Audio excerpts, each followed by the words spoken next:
আসসালামু আলাইকুম রহমতুল্লাহ। আমরা আজকে ছোট্ট একটা মুড়ির আয়োজন করলাম বাচ্চাদেরকে নিয়ে।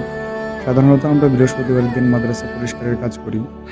আমার সাথে আমি এবং আমার সাথে যেই সহপাঠীগুলো থাকে মাদ্রাসায়, অন্যান্য ওস্তাদ যারা দিনী ভাই, তারা আমার সাথে সমস্ত কাজে আঞ্জাম দেয় আলহামদুলিল্লাহ।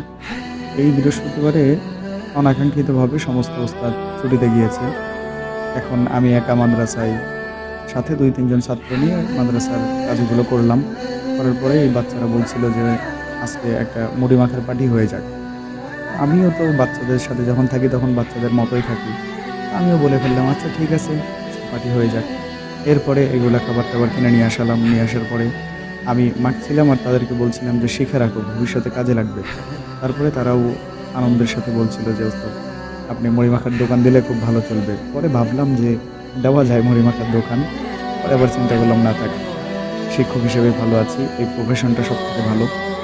অনেকগুলো বাচ্চাদের সাথে হাসিখুশিতে থাকা যায়, তাদেরকে হাসিখুশি রাখা যায়। অনেক মানুষ আমাদেরকে প্রতিশ্রুতিবদ্ধ হয়ে তাদের বাচ্চাদেরকে দিয়ে যায়, তাদের দিকে খেয়াল রাখার জন্য। আমাদের জন্য দোয়া করবেন, আমরা যেন এই বাচ্চাদের সবসময় খেয়াল রাখতে পারি। আসসালামু আলাইকুম রহমতুল্লাহ।